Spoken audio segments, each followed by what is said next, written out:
자네 나라 기술로 우리 알프스를 이긴다고? 스위스 72세 시계공 마르타가 한국인 사위에게 내뱉은 말입니다. 실내 온도 6도. 그녀는 50년간 겨울만 되면 죽음을 각오했습니다. 그런데 3일 후 마르타는 생애 처음 겨울에 맨발로 집 바닥을 밟고 무릎 꿇어 울었습니다. 이게 한국에서는 당연한 거였어? 3000년 된 한국 기술 하나가 스위스 산악마을 전체를 바꿔놓았습니다. 스위스 연방 정부까지 움직인 72시간의 기록, 지금 공개합니다. 영상 시작 전에 구독과 좋아요 버튼을 눌러주시고 지금 이 이야기를 어디에서 듣고 계신지도 댓글로 알려주세요. 그럼 바로 시작할게요. 안녕하세요. 저는 마르타 슈미트입니다. 72세, 스위스 취리히 외곽 그리닝엔이라는 작은 산악 마을에서 평생을 살았습니다. 45년간 시계공으로 일했고 지금은 은퇴해서 연금으로 살아가고 있죠. 제 딸 안나는 5년 전 서울에서 유학 중 한국 남자를 만나 결혼했습니다. 사위 이름은 박준혁. 처음 들었을 때는 발음도 어색했지만 딸이 행복하다니 반대할 이유는 없었어요. 다만 한 번도 만난 적이 없었습니다. 그런 사위가 2023년 12월 23일 처음으로 우리 집을 방문했습니다. 그날 아침부터 긴장했어요. 외국인 사위를 만난다는 게 떨렸거든요.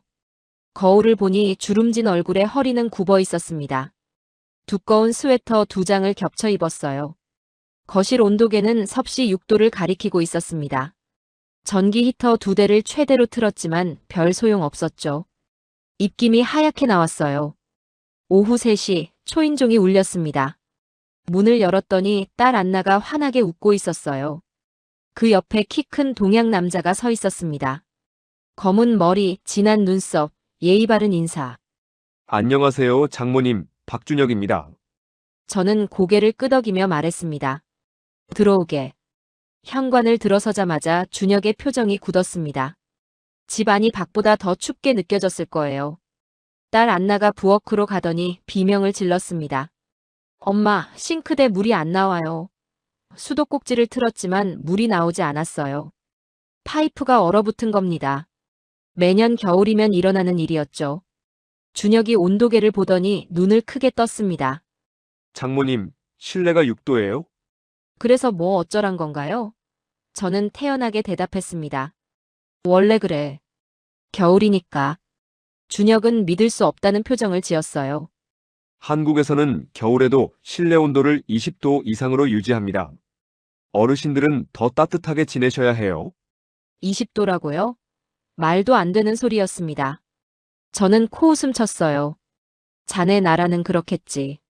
하지만 우리 스위스 사람들은 추위를 견디는 법을 알아. 72년을 이렇게 살았네. 준혁은 뭔가 말하려다가 입을 다물었습니다. 딸이 급하게 말렸거든요. 여보, 괜찮아. 엄마는 익숙하신 거야. 저녁 식사 때 준혁이 조심스럽게 물었습니다. 장모님, 난방비는 한 달에 얼마나 나오세요? 솔직히 말하기 창피했어요. 800프랑쯤. 준혁의 눈이 커졌습니다. 한화로 약 120만 원이네요. 그런데 집이 이렇게 추운데요? 제 연금의 절반이 난방비로 나가지만 어쩔 수 없었습니다. 알프스 겨울은 원래 이렇게 추운 거니까요. 준혁이 말했습니다. 장모님, 제가 온도를 설치해드리고 싶습니다. 온돌. 처음 듣는 단어였어요. 그게 뭔가? 준혁은 태블릿을 꺼내 사진을 보여줬습니다. 바닥 아래에 온수 파이프를 깔아서 열을 전달하는 한국 전통 난방 방식입니다. 3000년 역사가 있고 에너지 효율이 매우 높아요. 바닥 난방이라고? 저는 고개를 저었습니다. 자네 여기가 어딘 줄 알고 그런 소리를 하나? 알프스야. 겨울이면 영하 15도까지 내려가는 곳이라고. 동양 기술로 우리 겨울을 이길 수 있겠어? 준혁은 진지한 표정으로 말했습니다. 한국도 겨울이 춥습니다. 영하 20도까지 내려가는 지역도 있어요. 온돌은 그런 곳에서도 효과적입니다. 저는 화가 났습니다. 72년을 스위스에서 살아온 제게 외국인이 와서 우리 방식이 틀렸다고 말하는 것 같았거든요. 안 돼. 난 이대로 괜찮아. 자네가 뭘 안다고 우리 집을 고치겠다는 건가?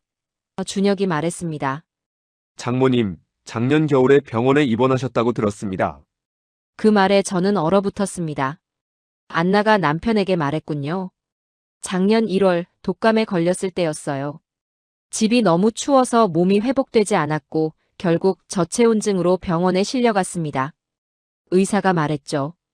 마르타 씨, 집 온도가 너무 낮습니다. 이러다 큰일 납니다. 준혁은 계속 말했습니다. 온도를 설치하면 난방비가 절반으로 줄어듭니다.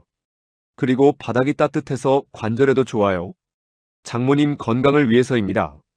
저는 벌떡 일어났습니다. 내 건강은 내가 알아서 해. 자네가 걱정할 일이 아니야. 그리고 우리 스위스 집 구조는 자네 나라랑 달라. 함부로 건드렸다간 집이 망가진다고. 준혁은 포기하지 않았어요. 장모님, 저는 구조 엔지니어입니다.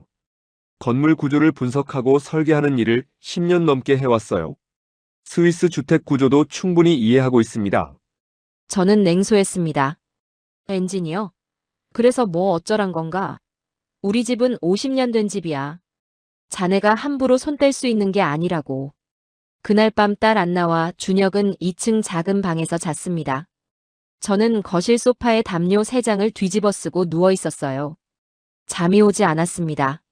준혁의 말이 자꾸 머릿속을 맴돌았거든요. 온돌, 바닥 난방, 말도 안 되는 소리였어요. 하지만 한편으로는 궁금했습니다. 정말 가능할까? 아니에요. 불가능해요. 72년을 추위와 함께 살아온 제가 이제 와서 외국인 사위의 도움을 받는다니. 그건 자존심이 허락하지 않았습니다. 스위스 사람은 스스로 문제를 해결해요. 다른 나라 기술에 의존하지 않습니다. 그게 우리 자부심이니까요. 다음 날 아침 준혁이 조심스럽게 물었습니다. 장모님, 마을 좀 둘러봐도 될까요? 저는 고개를 끄덕였어요. 마음대로 하게. 볼 건 없지만. 준혁은 혼자 마을로 나갔습니다. 저는 창문 너머로 그의 뒷모습을 지켜봤어요. 키가 크고 걸음걸이가 단단했습니다. 그런데 마음 한구석이 불편했어요. 제가 너무 심하게 대한 건 아닐까? 준혁은 선의로 도와주려 했던 건데. 하지만 자존심이 허락하지 않았습니다. 외국인에게 도움받는 건 패배를 인정하는 것 같았거든요. 오후에 준혁이 돌아왔을 때 표정이 어두웠습니다. 마을 사람들과 이야기를 나눴나 봐요. 그는 아무 말 없이 노트북을 꺼내 뭔가를 타이핑하기 시작했습니다. 저는 궁금했지만 물어보지 않았어요. 저녁 식사 후 준혁이 말했습니다. 장모님, 마지막으로 한 번만 부탁드립니다. 시범적으로 거실 일부만 온도를 설치해 보겠습니다. 만약 효과가 없으면 제가 원상 복구하겠습니다. 비용도 전액 제가 부담하고요. 저는 단호하게 고개를 저었습니다. 안 된다고 했잖나. 자네 고집도 참 세구만. 준혁은 한숨을 쉬었어요. 알겠습니다. 더 이상 말씀드리지 않겠습니다. 그날 밤 저는 다시 잠을 이루지 못했습니다. 창밖으로 눈이 내리고 있었어요. 알프스의 겨울은 아름답지만 잔인합니다. 72년을 이렇게 살았는데 이제 와서 변화가 필요할까요? 저는 고개를 저었습니다. 아니에요. 난 괜찮아요. 스위스 사람은 추위를 견디니까요. 하지만 가슴 한구석이 무거웠습니다. 다음 날 오후 저는 부엌에서 설거지를 하고 있었습니다. 창문 너머로 준혁이 마을 중심가를 걷는 모습이 보였어요. 선술집 앞 벤치에 앉아 계신 요한 할아버지에게 다가가더니 대화를 시작했습니다. 요한은 78세, 전직 목수예요. 저와 50년 넘게 이웃으로 지낸 사이죠. 저는 설거지를 멈추고 창문을 살짝 열었습니다. 바람이 차가웠지만 대화 소리가 들렸어요. 마을이 참 조용하네요. 준혁의 목소리였습니다. 원래 이래. 젊은이들은 다 도시로 떠났고 우리 늙은이들만 남았지. 요한이 한숨을 쉬었어요. 겨울이 제일 힘들어. 난방비가 700프랑쯤 나오는데 그래도 집은 춥거든. 한국에는 온돌이라는 난방 시스템이 있습니다. 난방비를 절반으로 줄일 수 있어요. 요한의 목소리가 밝아졌습니다. 절반이라고? 그럼 마르타한테 해주면 되잖나. 거절하셨어요? 마르타 성격 알지 않나? 자존심이 강해. 외국인한테 도움받는 걸 수치로 생각할 거야. 요한이 목소리를 낮췄어요. 작년 겨울 마르타가 병원에 실려갔을 때 난 정말 무서웠네. 다음은 내 차례가 아닐까 싶었거든. 저는 창문을 닫았습니다. 더 이상 듣고 싶지 않았어요. 요한의 말이 전곡을 찔렀거든요. 맞아요. 저는 자존심이 셌습니다. 하지만 요한도 저처럼 두려워하고 있었던 거예요. 나만 힘든 게 아니었습니다. 1시간 후 준혁이 돌아왔습니다. 저는 거실에서 뜨개질을 하고 있었어요. 그는 노트북을 열었습니다. 저는 슬쩍 화면을 봤어요. 그리닝엔 마을 에너지 효율 개선 제안서라는 제목이 보였습니다. 자네 뭐 하는 건가? 준혁이 화들짝 놀라며 노트북을 닫았어요. 아, 업무 관련 자료입니다. 거짓말이었습니다. 하지만 더 묻지 않았어요. 저녁 식사 때 딸 안나가 말했습니다. 엄마, 준혁이가 정말 도와드리고 싶어 해요. 한 번만 기회를 주시면 안 될까요? 저는 포크를 내려놓았습니다. 안나, 난 72년을 이 집에서 살았어. 내 아버지와 함께 이 집을 지켰고 아버지가 돌아가신 후에도 혼자 지켜왔지. 이제 와서 외국인이 우리 방식이 틀렸다고 하면 어떻게 받아들이겠어? 준혁이 조용히 말했습니다. 장모님, 저는 장모님을 비판하려는 게 아닙니다. 한국에서는 온돌이 당연하지만 여기서는 아무도 모르시잖아요. 그게 장모님 잘못이 아니에요. 저는 입을 다물었습니다. 할 말이 없었거든요. 그날 밤 잠이 오지 않았습니다. 작년 겨울이 떠올랐어요. 독감에 걸렸을 때였습니다. 열이 40도까지 올랐는데 집이 너무 추워서 몸이 떨렸어요.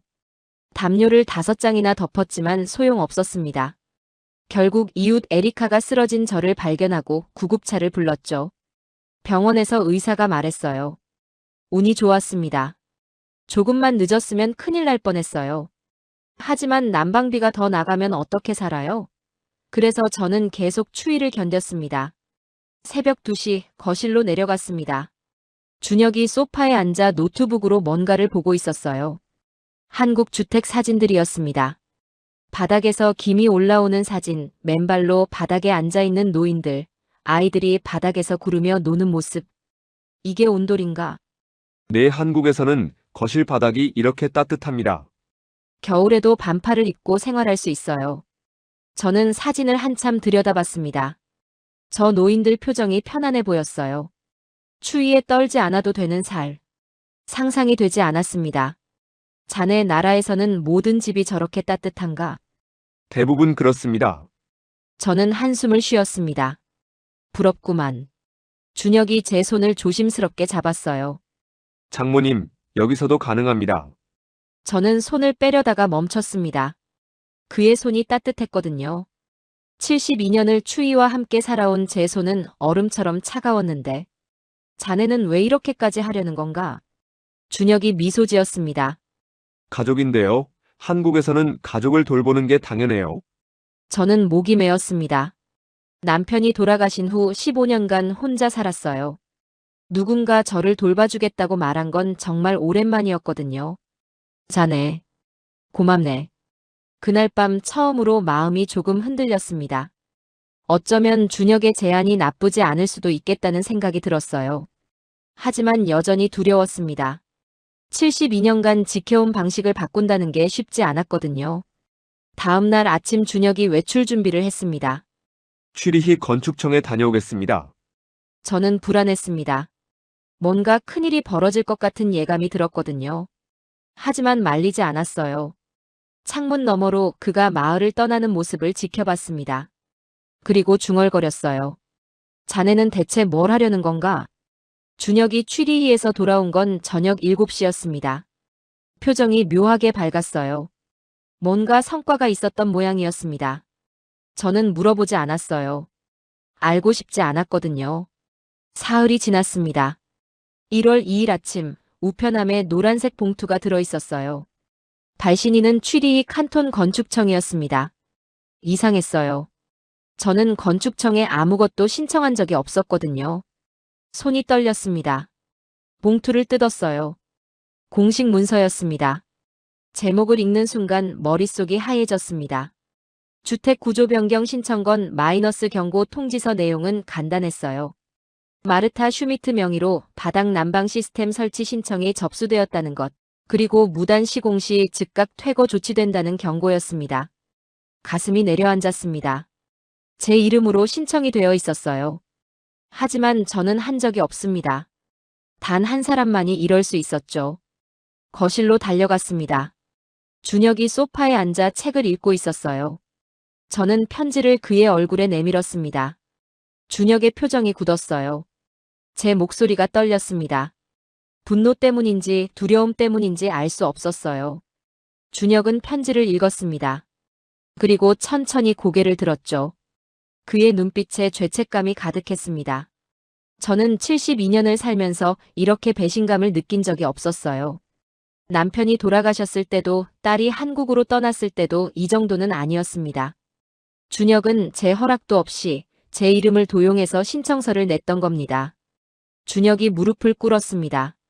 그의 목소리는 떨리고 있었어요. 하지만 저는 듣고 싶지 않았습니다. 50년을 살아온 이 집을 잃을 수도 있다는 공포가 몰려왔거든요. 이 집은 남편과 함께 꾸민 곳이었습니다. 딸을 키운 곳이고 남편의 마지막 숨을 지켜본 곳이었어요. 벽마다 바닥마다 천장마다 추억이 스며 있었습니다. 이 집을 잃는다는 건 제 인생을 잃는 거나 마찬가지였어요. 딸 안나가 달려왔습니다.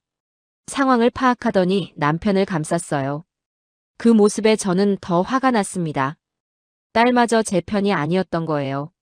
안나는 눈물을 흘리며 말했지만 저는 고개를 돌렸습니다. 오후가 되자 마을에 소문이 퍼졌습니다. 우체부 한스가 떠들고 다닌 모양이에요. 선술집에서 사람들이 모여 수군거렸다는 소식을 에리카가 전화로 알려줬습니다. 저녁 무렵 요한이 찾아왔습니다. 78세 노인이 추운 겨울밤에 걸어왔던 거예요. 그는 제 손을 잡았습니다. 요한의 손도 제 손만큼 차가웠어요. 50년 넘게 이웃으로 산 사람이었습니다. 요한은 제 어깨를 두드리고 돌아갔어요. 밤 9시 현관 초인종이 울렸습니다. 에리카였어요. 70세 과부로 저처럼 혼자 사는 이웃이었습니다. 그녀는 케이크 한 조각을 가져왔어요. 말은 별로 하지 않았지만 그 마음이 느껴졌습니다. 10시가 넘어 브루노 할아버지까지 찾아왔습니다. 82세로 마을에서 가장 나이가 많은 분이에요. 지팡이를 짚고 오셨더니 제 손을 꼭 잡으셨습니다. 그리고 한마디만 하셨어요. 브루노 할아버지는 1차 세계대전 참전 용사의 아들이었습니다. 그분이 이렇게 말씀하시는 건 큰 의미가 있었어요. 밤 11시, 저는 2층 침실로 올라갔습니다. 준혁과 안나는 거실 소파에서 자고 있었어요. 저는 침대에 누워 천장을 바라봤습니다. 남편 사진이 협탁에 놓여 있었어요. 남편 프리츠는 40년 전에 이 집을 샀습니다. 당시 은행 대출을 20년이나 받았었죠. 우리는 매달 허리띠를 졸라매며 대출금을 갚았어요. 딸 안나가 태어나고 자라고 학교에 갔습니다. 이 집에서 모든 일이 일어났어요. 15년 전 남편이 암 선고를 받았을 때도 저는 이 집을 지켰습니다. 병원비가 많이 들었지만 집은 팔지 않았어요. 남편은 이 집 침대에서 마지막 숨을 거뒀습니다. 그때 제 손을 잡고 말했었죠. 그 약속을 저는 15년간 지켜왔습니다. 혼자서요. 추위도 외로움도 두려움도 견뎌냈어요. 그런데 이제 외국인 사위 때문에 이 집을 잃을 위기에 처한 겁니다. 새벽 3시 잠이 오지 않아 1층으로 내려갔습니다. 부엌 창문으로 마을이 보였어요. 어둠 속에서 집들의 윤곽만 보였습니다. 저 집들 안에도 저처럼 잠 못 이루는 노인들이 있을 거예요.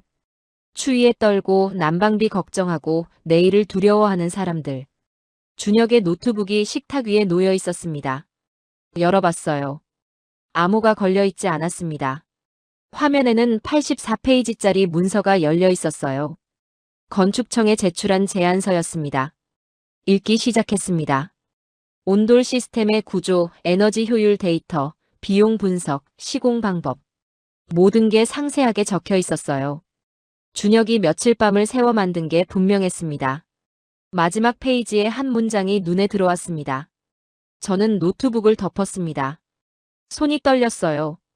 준혁은 정말로 저를 돕고 싶었던 거였습니다. 하지만 방법이 잘못됐어요. 제 허락 없이 한 일은 용서할 수 없었습니다. 동이 트기 시작했습니다. 알프스 산맥 너머로 해가 떠올랐어요. 새로운 날이 시작됐지만 제 마음은 여전히 어두웠습니다. 이 집을 지킬 수 있을까? 아니면 정말로 거리로 쫓겨나게 될까? 저는 창밖을 바라보며 중얼거렸습니다. 대답은 없었어요.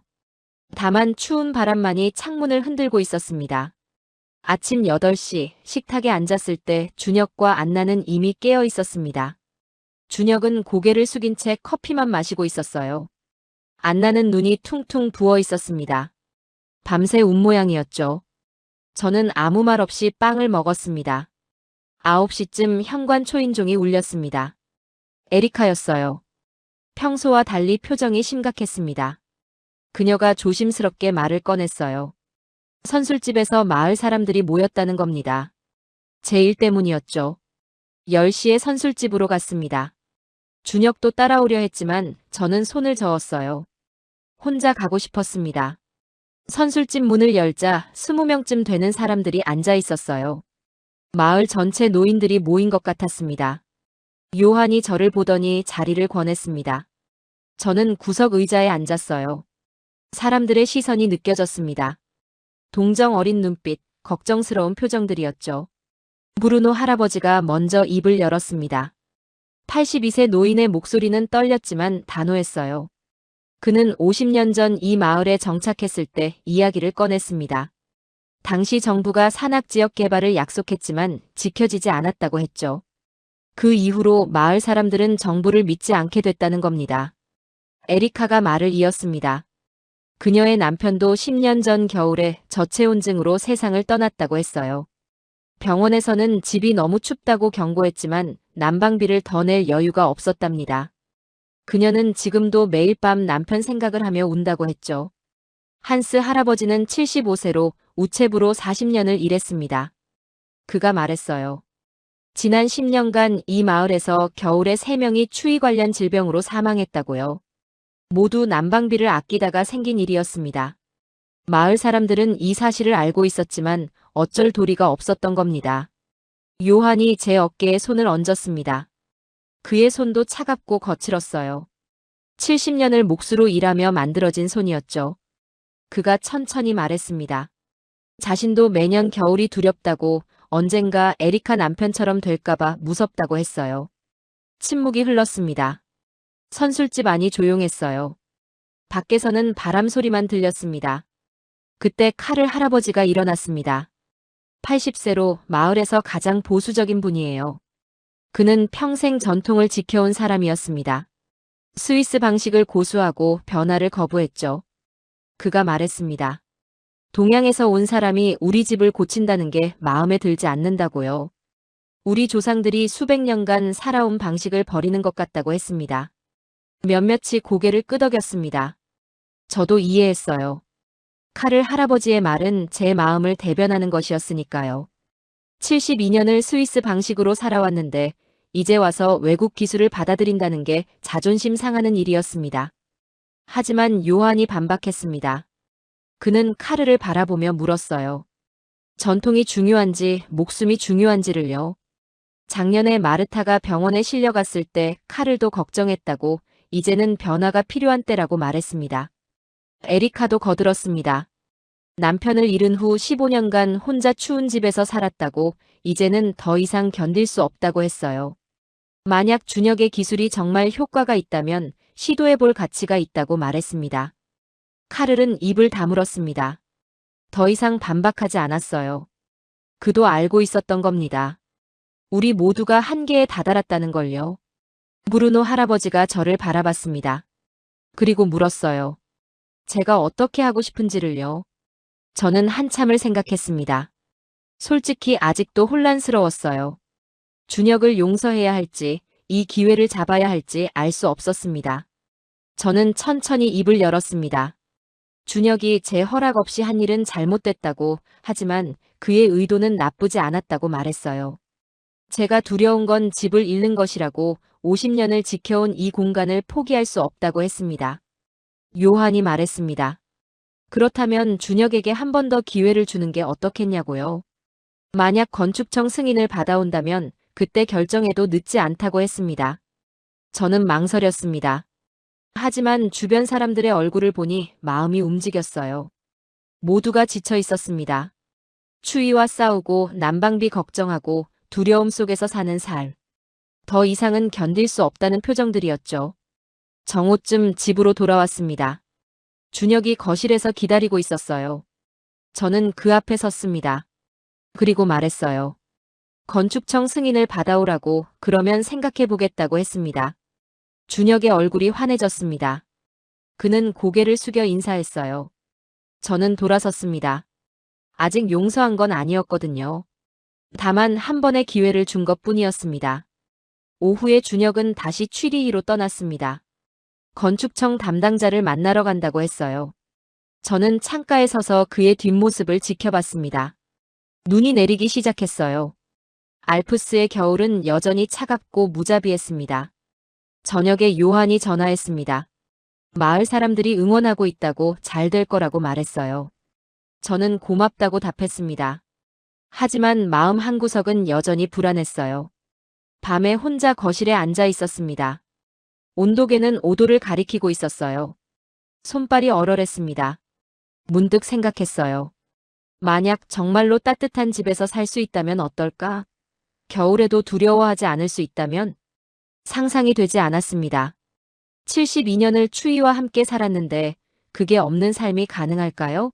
하지만 한편으로는 기대됐어요. 어쩌면 준혁이 해낼지도 몰랐으니까요. 창밖을 바라봤습니다. 눈이 계속 내리고 있었어요. 하얀 눈이 마을을 덮어가고 있었습니다. 아름답지만 차가운 풍경이었죠. 저는 담요를 더 꼭 껴안았습니다. 1월 8일, 준혁이 취리히에서 돌아왔습니다. 손에 서류 봉투를 들고 있었어요. 표정이 밝았습니다. 저는 가슴이 두근거렸어요. 준혁이 서류를 꺼내 보여줬습니다. 건축청 조건부 승인서였어요. 시범 사업으로 진행하되 스위스 공인 건축감독관의 검수를 받아야 한다는 조건이었습니다. 실패하면 준혁이 모든 복구 비용을 책임지고 저는 집을 잃지 않는다는 내용도 포함되어 있었죠. 저는 서류를 꼼꼼히 읽었습니다. 법적으로 문제 없어 보였어요. 집을 잃을 위험은 없었습니다. 하지만 여전히 불안했어요. 정말 될까? 50년 된 집 바닥을 뜯어내고 다시 만든다는 게 가능할까? 준혁은 3일이면 충분하다고 했습니다. 한국에서 친구 2명이 온다고 했어요. 모두 건설 전문가들이라고 했죠. 저는 고개를 끄덕였습니다. 이미 허락한 일이었으니까요. 1월 10일 아침 6시 공사가 시작됐습니다. 준혁의 친구들이 전날 밤 도착했어요. 민수와 진호라는 이름의 젊은이들이었습니다. 둘 다 30대 중반으로 보였고 인사가 정중했어요. 먼저 거실 가구를 모두 치웠습니다. 소파, 탁자, TV, 책장까지. 50년간 자리를 지켰던 것들이 한쪽으로 밀려났어요. 텅 빈 거실이 낯설었습니다. 준혁이 전동 톱을 들었습니다. 심호흡을 한번 하더니 바닥에 톱을 댔어요. 끼익하는 소리와 함께 나무 판자가 벗겨지기 시작했습니다. 저는 구석에 앉아 지켜봤어요. 가슴이 철렁했습니다. 1장, 2장, 3장. 바닥재가 걷어지면서 그 아래가 드러났습니다. 저는 눈을 의심했어요. 단열재가 전혀 없었습니다. 50년 된 나무 판자 아래는 그냥 검은 흙바닥이었어요. 습기로 흙이 축축했고 곰팡이 냄새가 올라왔습니다. 준혁이 제게 다가왔습니다. 표정이 심각했어요. 그는 바닥을 가리키며 설명했습니다. 단열이 전혀 안 되어 있다고, 이러니 추울 수밖에 없었다고 했죠. 저는 말을 잃었습니다. 50년간 이런 집에서 살았다는 게 믿기지 않았어요. 민수가 바닥을 손으로 만지며 고개를 저었습니다. 습기가 심각하다고, 그냥 온돌만 깔면 곰팡이 문제가 생긴다고 했어요. 작업 계획을 수정해야 한다고 했습니다. 세 사람이 모여 회의했습니다. 한국말로 빠르게 대화하더니 결정을 내렸어요. 습기 방지막을 먼저 깔고 단열재를 두껍게 깔기로 했다고 했습니다. 저는 알아듣지 못했지만 고개를 끄덕였어요. 오후 3시 마을 사람들이 하나둘 창밖으로 구경하러 나왔습니다. 요한, 에리카, 브루노, 카를까지. 모두 걱정스러운 표정이었어요. 바닥이 완전히 뜯겨진 모습을 보며 수군거렸습니다. 저녁 8시, 첫날 작업이 끝났습니다. 거실 바닥이 완전히 벗겨진 채였어요. 검은 흙바닥이 그대로 드러나 있었습니다. 준혁과 친구들은 땀범벅이었어요. 저는 그들에게 저녁을 차려줬습니다. 많이는 아니었지만 제가 할 수 있는 최선이었죠. 둘째 날 아침 7시 작업이 재개됐습니다. 두꺼운 비닐 재질의 막을 바닥 전체에 펼쳤어요. 습기 방지막이라고 했습니다. 그 위에 하얀 판을 10cm 두께로 깔았어요. 단열재였습니다. 민수가 설명했습니다. 한국에서는 보통 5cm인데 스위스는 더 춥다며 2배로 깔았다고 했어요. 저는 감동했습니다. 이 젊은이들이 정말 신경 쓰고 있다는 게 느껴졌거든요. 오후 내내 단열재를 정밀하게 재단했습니다. 틈이 생기면 안 된다며 자로 재고 또 재고했어요.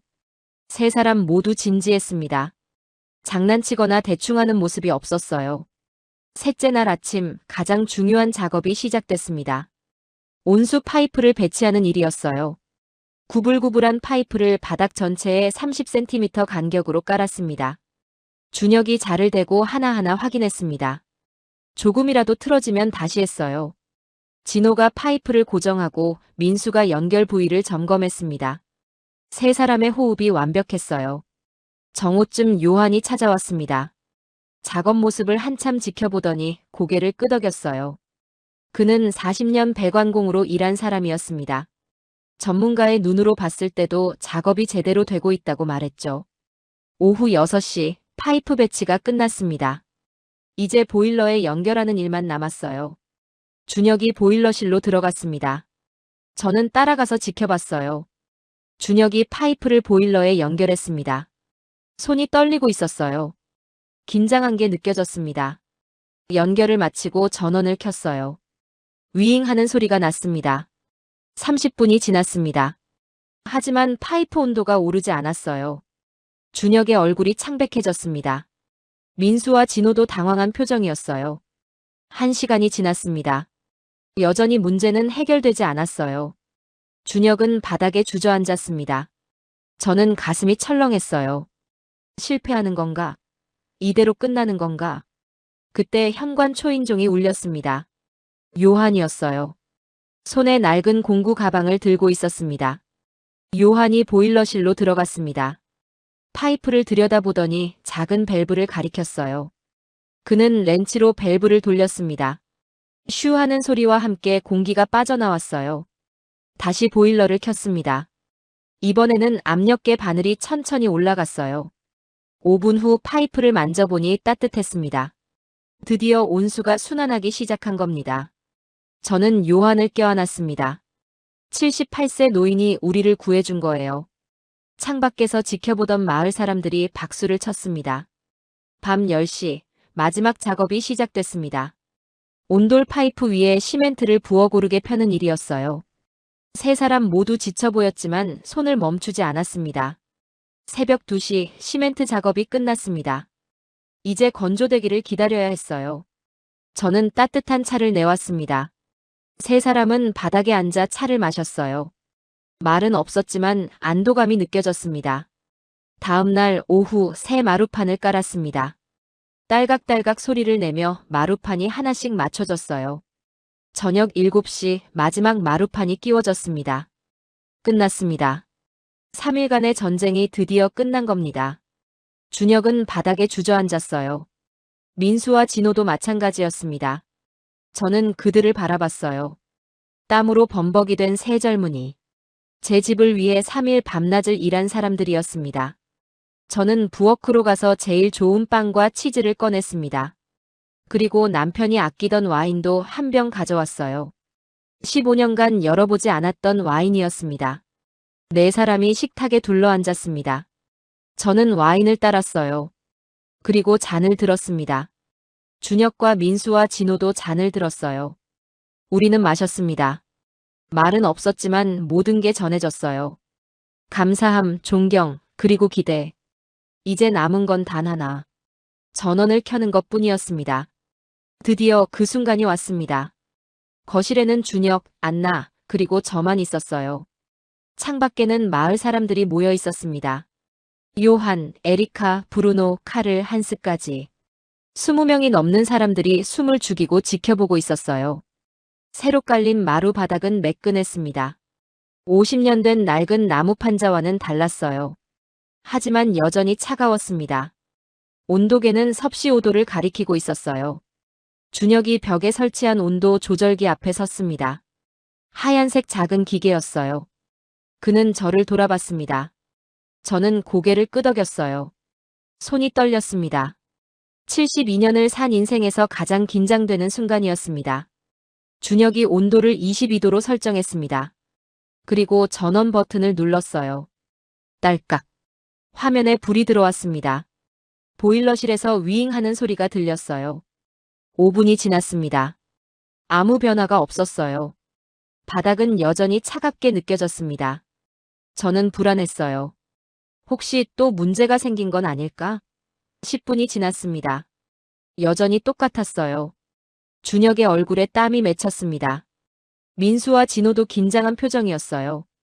15분째 안나가 한숨을 쉬었습니다. 저는 실망감이 밀려왔어요. 역시 안 되는 건가? 72년을 추위와 함께 살았는데 이게 바뀔 리 없었나? 20분이 지났을 때였습니다. 저는 무심코 바닥에 손을 댔어요. 미세하게 온기가 느껴졌습니다. 아주 약하지만 분명했어요. 준혁도 바닥에 손을 댔습니다. 그의 눈이 커졌어요. 진호가 달려와 바닥을 만져봤습니다. 그리고 고개를 끄덕였어요. 25분 후 온기가 확실해졌습니다. 저는 신발을 벗었어요. 양말을 신은 발로 바닥을 밟았습니다. 따뜻했습니다. 정말로 따뜻했어요. 저는 믿을 수 없었습니다. 72년간 겨울에 신발을 벗어본 적이 거의 없었거든요. 집 안이 너무 추워서 항상 두꺼운 양말에 실내화를 신고 다녔습니다. 하지만 지금은 달랐어요. 양말마저 벗었습니다. 맨발로 바닥을 밟았어요. 발바닥으로 온기가 전해졌습니다. 부드럽고 포근한 느낌이었어요. 72년 만에 처음 느껴보는 감각이었습니다. 한 걸음 걸었습니다. 거실 중앙으로. 그 다음은 창가 쪽으로.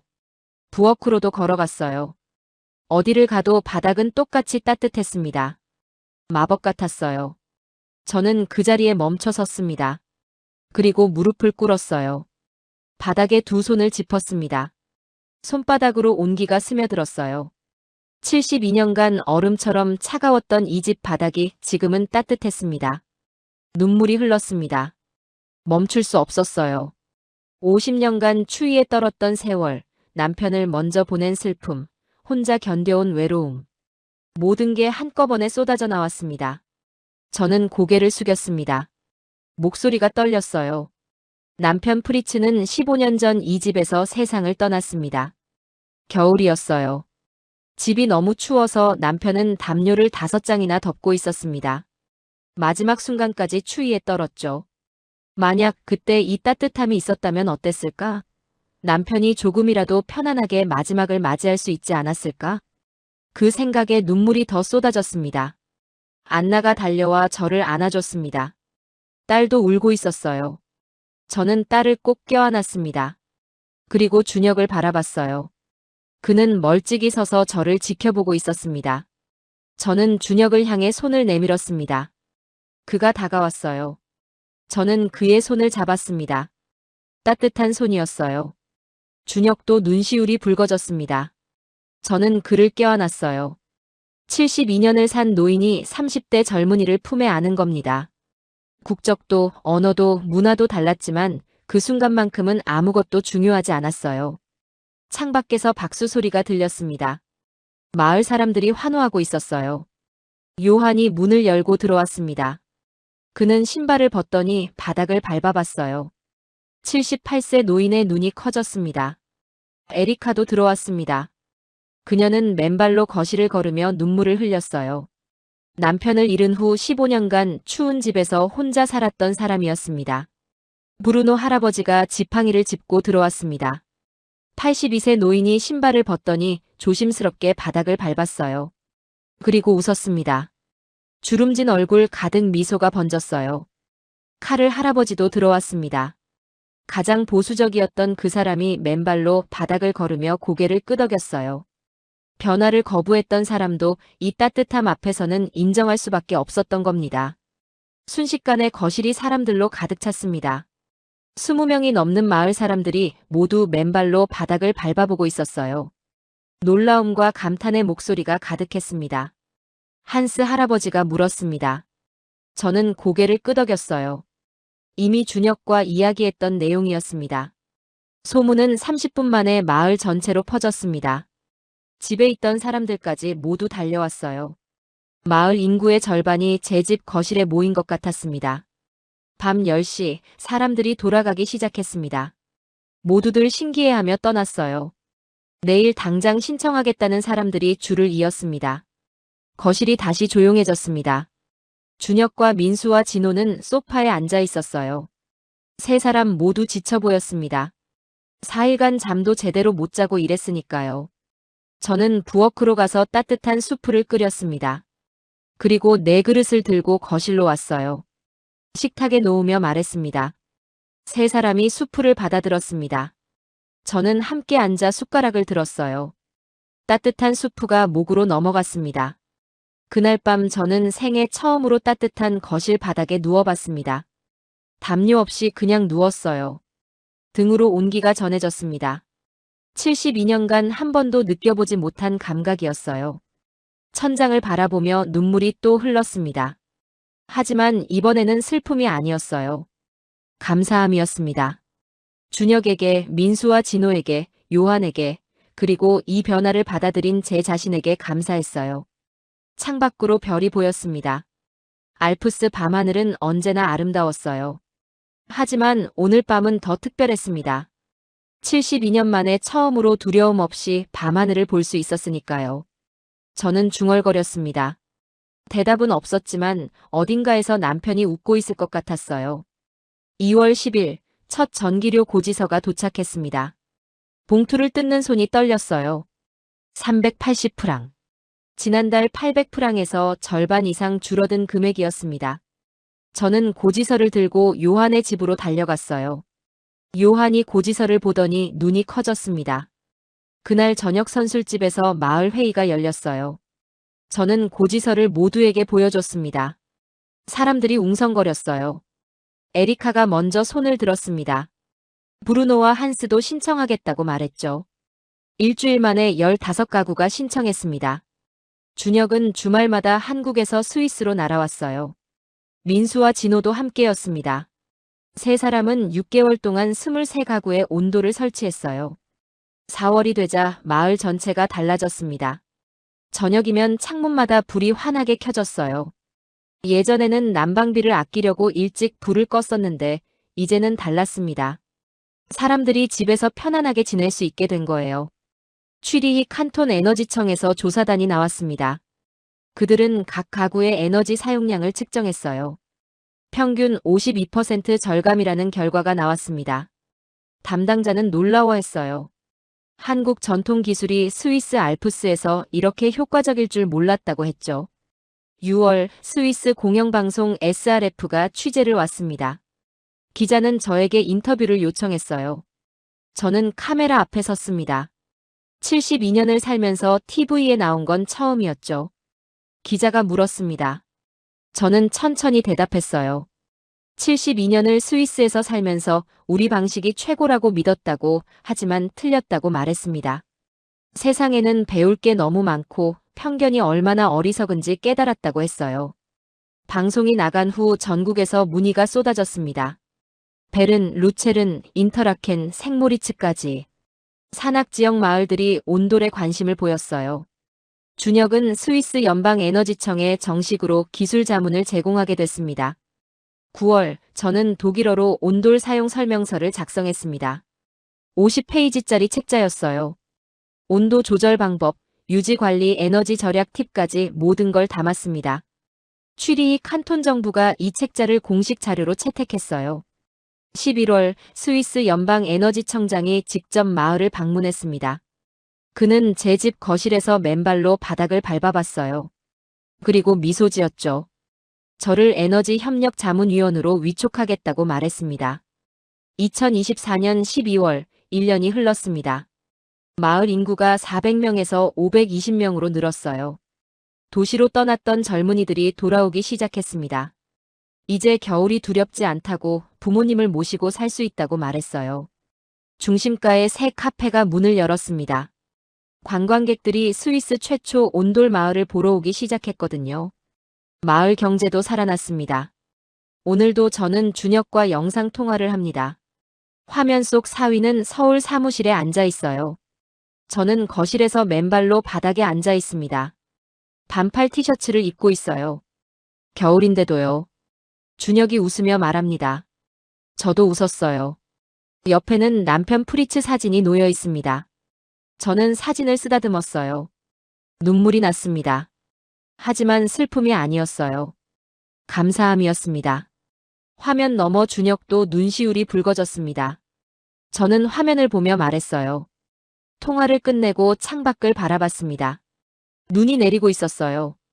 알프스의 겨울은 여전히 아름답고 차가웠습니다. 하지만 이제 저는 두렵지 않았어요. 72년을 추위와 함께 살았지만 이제는 달라졌습니다. 한 사람의 용기와 한 나라의 지혜가 만나 기적을 만들었어요. 온돌은 단순한 난방 시스템이 아니었습니다. 편견을 녹이고 마음을 여는 따뜻함이었죠.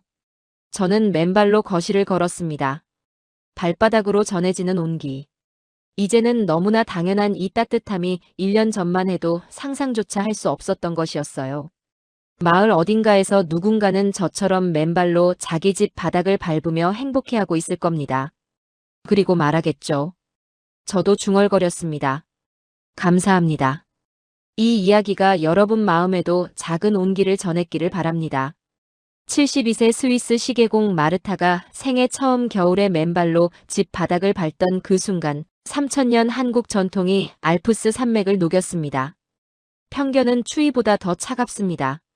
하지만 따뜻한 마음 하나면 모든 것을 바꿀 수 있습니다. 오늘 이야기가 여러분 마음에도 작은 온기를 전했기를 바랍니다. 구독과 좋아요로 응원해 주시면 더 따뜻한 이야기로 찾아뵙겠습니다. 감사합니다.